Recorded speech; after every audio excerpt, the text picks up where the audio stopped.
నమస్తే, welcome to Shri చక్ర news bulletin లో ముందుగా హెడ్లైన్స్.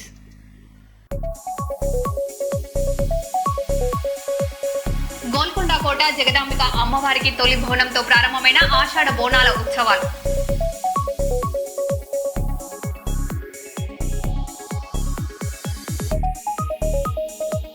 అహ్మదాబాద్ జగన్నాథ ఆలయంలో కేంద్ర హోం మంత్రి అమిత్ షా ప్రత్యేక పూజలు.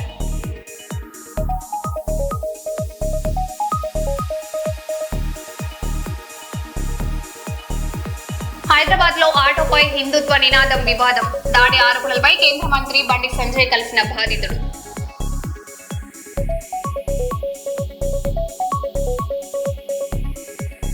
వెస్ట్ బెంగాల్ నుండి తమిళనాడు వరకు పొర్లు దండాలతో భక్తుని యాత్ర.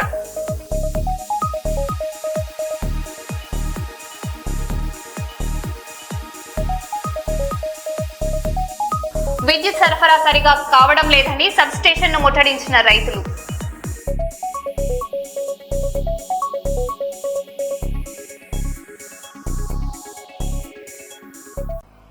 ఇక వివరాల్లోకి వెళ్తే, కర్నూలులో సినీ రంగానికి ప్రోత్సాహం లభించింది. ప్రముఖ పారిశ్రామికవేత్త మాజీ రాజ్యసభ సభ్యులు టీజీ వెంకటేష్ చేతుల మీదుగా my dream part 1 short film ఘనంగా విడుదలైంది. ఈ కార్యక్రమంలో ఏపీ ఎస్పీ డీఎస్పీ మహబూబ్ బాషా పాల్గొని చిత్ర బృందాన్ని అభినందించారు. యువత సృజనాత్మకతకు షార్ట్ ఫిలిం ను మంచి వేదికగా నిలుస్తాయని పేర్కొంటూ టీజీ వెంకటేష్ సామాజిక సందేశాలతో కూడిన చిత్రాలను ప్రోత్సహించాలని పిలుపునిచ్చారు. ఈ కార్యక్రమంలో చిత్ర నిర్మాతలు, దర్శకుడు, నటీనటులు, సాంకేతిక నిపుణులు, సినీ ప్రముఖులు, అభిమానులు పెద్ద సంఖ్యలో పాల్గొన్నారు. Short film my dream part 1 ఈరోజు మరి శుభాకాంక్షలు తెలియజేస్తూ, అది త్వరలో వీరు కంప్లీట్ చేయబోతారు. మీనాక్షి రెడ్డి గారు ఇందులో యాక్ట్ చేస్తున్నారు. ఆయన పుట్టినరోజు కూడా ఈరోజు ఆయన శుభాకాంక్షలు తెలియజేస్తున్నాము. అలాగే మారుతి శేఖర్ గారు ఉన్నారు, వారు కూడా యాక్ట్ చేస్తున్నారు. అలాగే మొఘల్ యూసుఫ్ బే గారు చూసేకి వినబున్న డైరెక్టర్గా ముందుకు పోతున్నారు.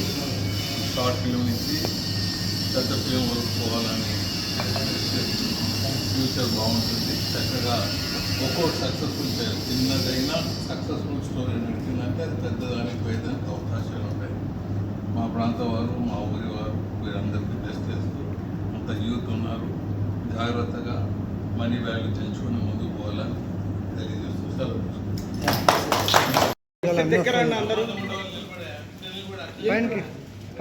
అట్లా వెడల్పునే కట్ అయిపోతారు, అట్లా ఎనికి వెళ్ళండి.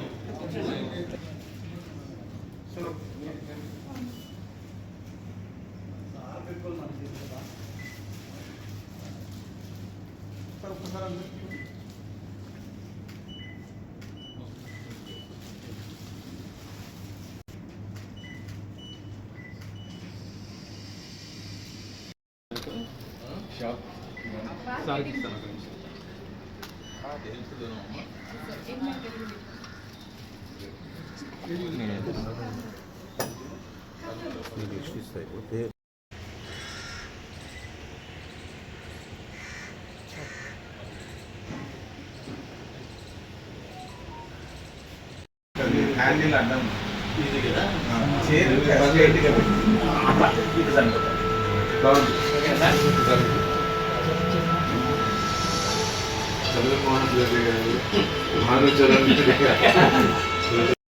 జన్మదిన శుభాకాంక్షలు. ఇలాంటి పుట్టినరోజులు మరెన్నో జరుపుతున్నారని ఆశిస్తూ, అలాగే ఆ కళామ తల్లి ఆశీస్సులు మీకు ఎల్లప్పుడూ తోడు ఉండాలని కోరుకుంటూ, మన టీం తరఫున అందరూ మై డ్రీమ్ షార్ట్ ఫిలిం ఈరోజు ఓపెనింగ్ చాలా బాగుంటుంది. సినిమా అందరూ యూట్యూబ్లో చూడాలని కోరుకుంటున్నాను.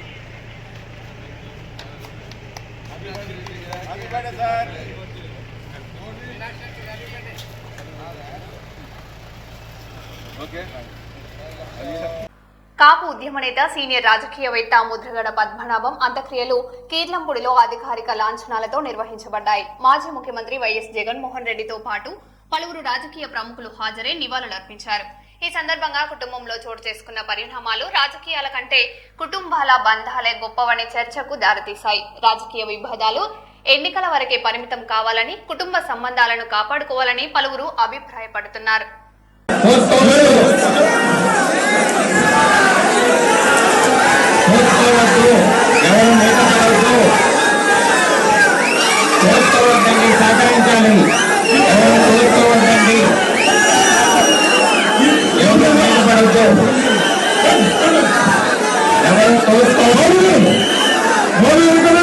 అందరూ సహకరించాలి. బాబు ఎవరు మీద పడద్దండి.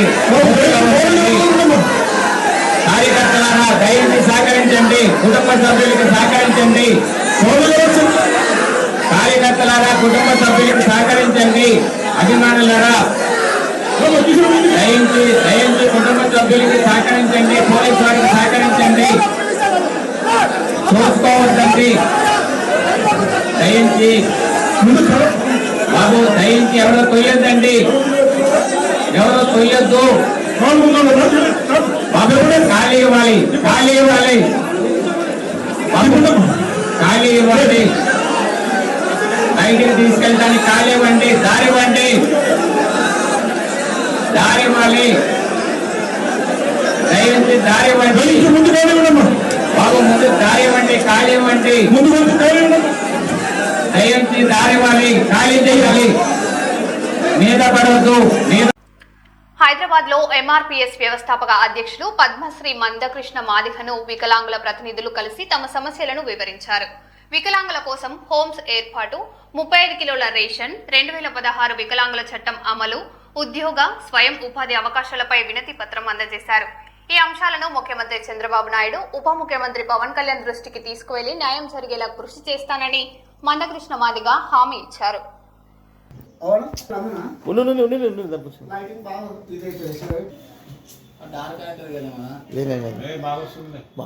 నువ్వే కింద కూర్చుంటే కింద కూర్చో. మళ్ళీ బెస్ట్ చేరు వస్తుంది.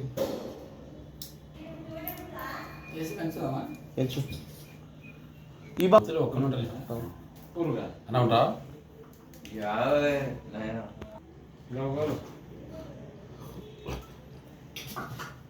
చూస్తే కనీసం ఒక నిమిషం ఉంటే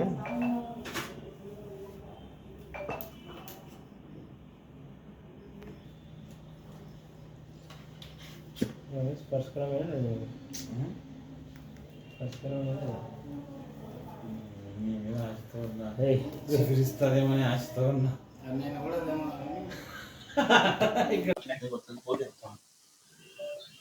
నా పేరు ఎస్ లక్ష్మణస్వామి, వికలాంగుల రాష్ట్ర కార్యదర్శి, కర్నూలు జిల్లా అండ్ నంద్యాల జిల్లా ఉమ్మడి. ఈరోజు వికలాంగులకు ఒక పింఛన్ తప్ప మరి ఏమి ఇవ్వడం లేదు. దీనిపైన హైదరాబాదులో మందకృష్ణ మాదిగన్న గారిని మా వికలాంగుల సమస్య పైన కలవడానికి వేటిని, కర్నూలు జిల్లాలో వికలాంగుల హాస్టల్ కట్టించినారు. దాన్ని కన్యగా పూర్తి అయిపోయిన కూడా దాన్ని ఓపెనింగ్ చేయకుండా అలానే పెట్టి దాన్ని ఓపెనింగ్ చేయకుండా ఉన్నారు. కాబట్టి ఈ విషయం పైన మందకృష్ణ గారిని కలవడానికి వెళ్తే హాస్టల్ కాకుండా చాలామంది వికలాంగులు అన్నం లేక రోడ్లపైన భిక్షాటన చేస్తూ చాలా బాధలకు గురవుతున్నారు. కాబట్టి ఆ హాస్టల్ను హోమ్స్గా మార్చాలని మందకృష్ణ మాదిగ దృష్టికి తీసుకొని పోయినాను. మందకృష్ణ గారు గట్టిగా హామీ ఇచ్చి ఈ విషయాన్ని సీఎం నారా చంద్రబాబు నాయుడు గారి దృష్టికి తీసుకొని పోతాను, లేదా డిప్యూటీ సీఎం పవన్ కళ్యాణ్ దృష్టి కూడా తీసుకొని పోయి ఖచ్చితంగా దాన్ని హోమ్స్ ఏర్పరిచే విధంగా చేస్తానని హామీ ఇచ్చినాడు.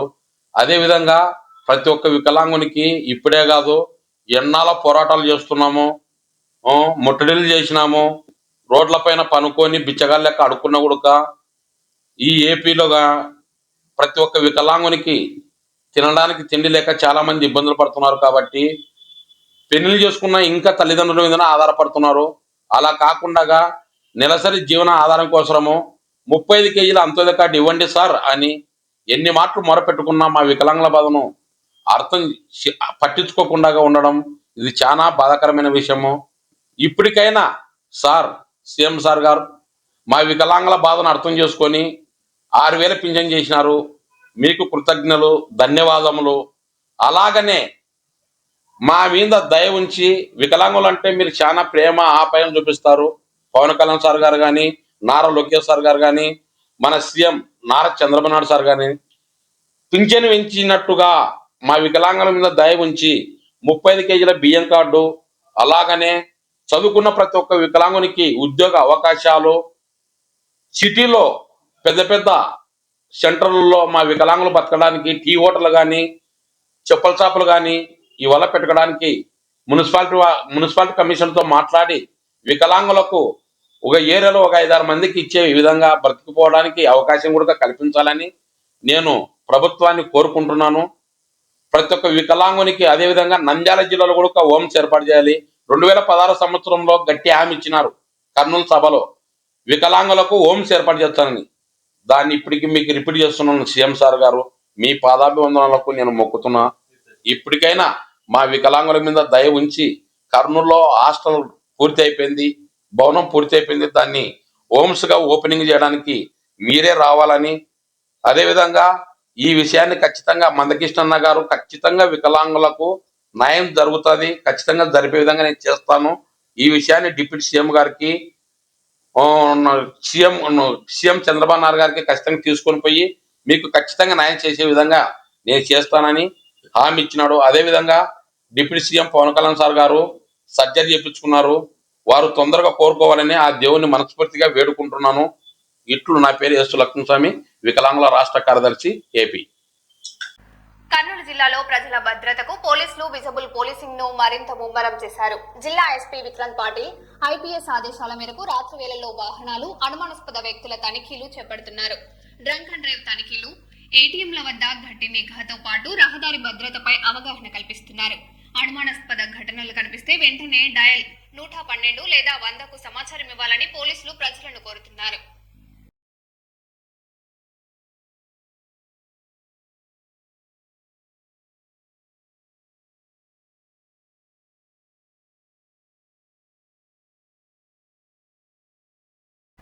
కర్నూలు జిల్లాలో దాదాపు 100 ఏళ్లుగా పెండింగ్ లో ఉన్న భూ సమస్యకు జిల్లా యంత్రాంగం శాశ్వత పరిష్కారం చూపించింది.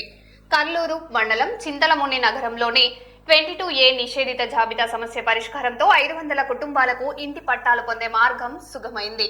సమస్యను పరిష్కరించిన జిల్లా కలెక్టర్ డాక్టర్ ఏసిరి అధికారులను, లబ్ధిదారులు ఘనంగా సన్మానించి కృతజ్ఞతలు తెలిపారు. ప్రజల భూ సమస్యలను దశల వారీగా పూర్తి పరిష్కరిస్తామని కలెక్టర్ స్పష్టం చేశారు.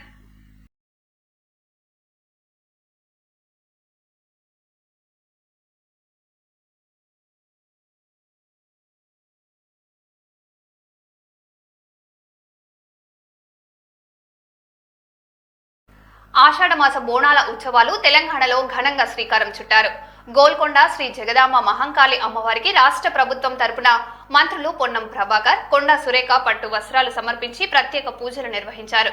బోనాలు తెలంగాణ సంస్కృతి సాంప్రదాయాలకు ప్రతీక అని పేర్కొన్న మంత్రి పొన్నం ప్రభాకర్ రాష్ట్ర ప్రజలంతా సుఖశాంతులతో ఉండాలని అమ్మవారిని ప్రార్థించారు. బోనాల ఉత్సవాల నిర్వహణకు ప్రభుత్వం అన్ని ఏర్పాట్లు పూర్తి చేసినట్లు తెలిపారు.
స్వస్తి నమో బ్రహ్మణే నమస్తే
జగన్నాథ రథయాత్ర మహోత్సవాలు దేశవ్యాప్తంగా వైభవంగా ప్రారంభమయ్యాయి. ఈ సందర్భంగా గుజరాత్లోని అహ్మదాబాద్ జగన్నాథుని ఆలయంలో కేంద్ర హోంమంత్రి అమిత్ షా ప్రత్యేక పూజలు నిర్వహించారు. స్వామివారికి నిర్వహించిన మంగళ హారతిలో పాల్గొన్న ఆయన దేశ ప్రజలందరికీ రథయాత్ర ప్రారంభోత్సవం సందర్భంగా శుభాకాంక్షలు తెలిపారు. ఆలయ పరిసరాలు భక్తుల రాకతో ఆధ్యాత్మిక శోభను సంతరించుకున్నాయి.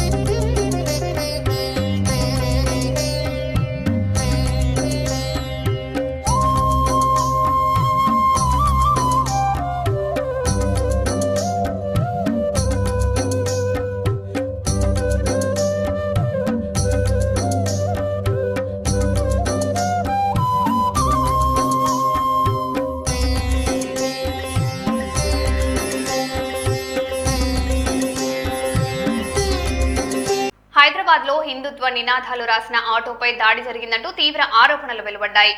మజ్లిస్ నాయకులు ఆటోను ధ్వంసం చేసి బెదిరింపులకు పాల్పడ్డారని బాధితుడు భరత్ కుమార్ ఆరోపిస్తున్నారు. ఈ ఘటనపై కేంద్ర హోంశాఖ సహాయ మంత్రి బండి సంజయ్ ను కలిసి ఫిర్యాదు చేయగా ఆయన అండగా ఉంటారని హామీ ఇచ్చారు.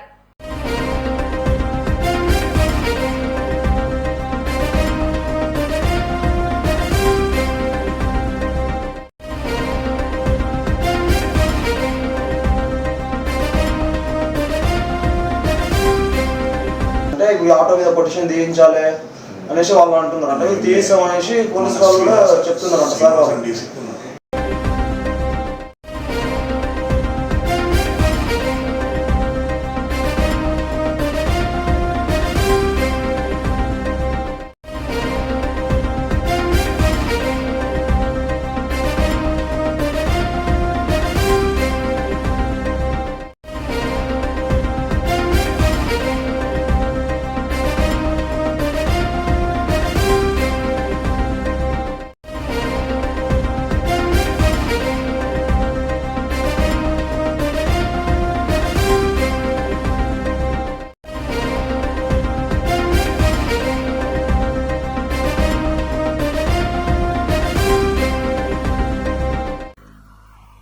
మరో బులెటిన్ లో మళ్ళీ కలుద్దాం. Stay tune.